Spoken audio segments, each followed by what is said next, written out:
Hi friends, pro Kabaddi league 12వ సీజన్లో భాగంగా సెప్టెంబర్ 7వ తారీఖున అంటే ఈరోజు రాత్రి 8 గంటలకు మన Telugu Titans team Bengal warriors జట్టుతో ఒక కీలకమైన మ్యాచ్ని ఆడబోతున్నారు.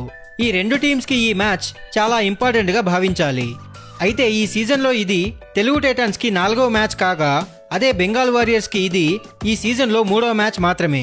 ఈ మ్యాచ్లోకి మన తెలుగు టైటాన్స్ టీం ఒక అద్భుతమైన విజయంతోటి వస్తున్నారు అండ్ చాలా ఆత్మవిశ్వాసంతో ఈ మ్యాచ్లోకి దిగబోతున్నారు. అదే బెంగాల్ వారియర్స్ టీం వాళ్ళ ఫస్ట్ మ్యాచ్లో విజయం సాధించినప్పటికీ సెకండ్ మ్యాచ్లో చాలా దారుణంగా ఓడిపోయారు. సో ఈ మ్యాచ్లో దెవాంగ్ దలాల్ టీం ఎలా ఆడతారో వేచి చూడాలి. ఈ మ్యాచ్కి సంబంధించిన head to head records, players analysis, important players, mile stones ఇలాంటి అన్ని డీటెయిల్స్ని ఇప్పుడు ఈ వీడియోలో క్లియర్గా చూద్దాం. సో ఫ్రెండ్స్, వీడియోలోకి వెళ్లే ముందు చిన్న రిక్వెస్ట్, ఎవరైనా మన ఛానల్కి కొత్తగా వచ్చిన వాళ్ళుంటే పీకేఎల్ అప్డేట్స్ కోసం, మన తెలుగు టైటాన్స్ అప్డేట్స్ కోసం ఛానల్ని సబ్స్క్రైబ్ చేసి సపోర్ట్ చేయండి. ఇక ఈ మ్యాచ్ డీటెయిల్స్ చూసుకుంటే ఈ మ్యాచ్ పక్కాగా నువ్వా నేనా అన్నట్లుగా సాగబోతుందని చెప్పాలి. ఇది ఒక హై వోల్టేజ్ మ్యాచ్గా జరగనుంది, దాంట్లో ఎలాంటి సందేహం లేదు. అయితే ఈ మ్యాచ్లో ఒక సూపర్ డూపర్ కాంటెక్స్ట్ అయితే జరగబోతుంది. అదేంటంటే దెవాంగ్ దలాల్ వర్సెస్ తెలుగు టైటాన్స్. ఎందుకంటే దెవాంగ్ దలాల్ ఈ సీజన్లో ఆడిన 2 మ్యాచెస్లో అద్భుతమైన పర్ఫార్మెన్స్ చేసి టాప్ 1 రైడర్గా ఉన్నాడు. అలాగే 11వ సీజన్లో కొనసాగించిన ఫామ్ని ఈ సీజన్లో కూడా కంటిన్యూ చేసి టాప్ ఫామ్లో కనిపిస్తున్నాడు. అయితే దెవాంగ్ దలాల్ స్పీడ్ని, ఫామ్ని మన డిఫెన్స్ బ్రేకులు వేయగలరా? ఒకవేళ దెవాంగ్ దలాల్ని ఆపాలి అనుకుంటే అది శుభం షిండే వల్లనే అవ్వాలి. ఎందుకంటే గత సీజన్లో దెవాంగ్ దలాల్ మరియు శుభం షిండే కలిసి పట్నా పైరేట్స్కి ఆడిన విషయం మనకు తెలిసిందే. దీనివల్ల దెవాంగ్ దలాల్ రైడింగ్లోని ప్లస్ మైనస్లు శుభం షిండేకి బాగా తెలుసుంటుంది.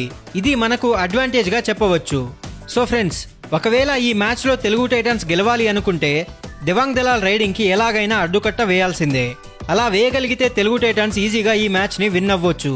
ఎందుకంటే బెంగాల్ వారియర్స్ టీంలోని డిఫెన్స్ విభాగం ఈ సీజన్లో అంతగా ఫామ్లో ఉన్నట్లు కనిపించట్లేదు. దీన్ని అడ్వాంటేజ్గా తీసుకుని తెలుగు టైటాన్స్ రైడర్లు ఈ మ్యాచ్లో ఎలాంటి అనవసరమైన మిస్టేక్స్ చేయకుండా సమన్వయంగా ఆడగలిగితే గెలుపు మనదే అవుతుంది. తెలుగు టైటాన్స్ రైడింగ్ డిపార్ట్మెంట్లో విజయ్ మాలిక్, భరత్ హుడా, చేతన్ సాహు ఈ ముగ్గురు కూడా చాలా ఇంపార్టెంట్ కాబోతున్నారు.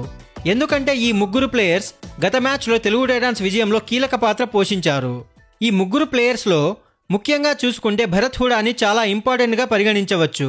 ఎందుకంటే అటు రైడింగ్లోనూ ఇటు డిఫెన్స్లోనూ బాగా రాణించగలడు. అలాగే టాల్ రైడర్ కావడం వలన ఈజీగా ఎస్కేప్ అవ్వడానికి అవకాశాలు చాలా ఉంటాయి. అలాగే విజయ్ మాలిక్ విషయానికొస్తే అతను మ్యాట్ మీద ఉండడం చాలా ఇంపార్టెంట్. ఎందుకంటే doctor Vijay Malik mind games ఆడడంలో దిట్ట.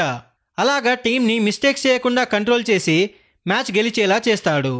ఇప్పుడు ఈ రెండు జట్ల మధ్య హెడ్ టు హెడ్ రికార్డ్స్ ఒకసారి చూసుకున్నట్లయితే ఈ రెండు టీమ్స్ పీకేఎల్ చరిత్రలో ఇప్పటిదాకా 24 మ్యాచెస్లో పోటీ పడ్డారు. అందులో బెంగాల్ వారియర్స్ రికార్డ్ స్థాయిలో 14 సార్లు విజయం సాధించారు.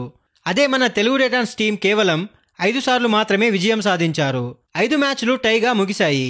హెడ్ టు హెడ్ రికార్డ్స్లో మాత్రం బెంగాల్ వారియర్స్ టీం మన తెలుగు టైటాన్స్ మీద ప్యూర్ డామినేట్ చూపించారు అని చెప్పాలి. సో ఫ్రెండ్స్, ఈ రెండు జట్ల మధ్య అన్ని డీటెయిల్స్ అలాగే హెడ్ టు హెడ్ రికార్డ్స్ అన్ని చూశాక Telugu Titans team Bengal Warriors పై విజయం సాధించగలరా? అలాగే దెవాంగ్ స్పీడ్ని ఆపగలరా? నేనైతే ఆపగలరని అనుకుంటున్నాను. మరి మీరేమని అనుకుంటున్నారో కింద కమెంట్ సెక్షన్లో చెప్పండి. మీకు కనుక ఈ వీడియో నచ్చినట్లయితే వీడియోని లైక్ చేసి పీకేఎల్ ఫ్యాన్స్కి, కబడ్డీ ఫ్యాన్స్కి ఈ వీడియోని షేర్ చేయండి. అలాగే తెలుగు టైటాన్స్ అప్డేట్స్ కోసం, పీకేఎల్ అప్డేట్స్ కోసం మన ఛానల్ని సబ్స్క్రైబ్ చేయండి. Thank you for watching.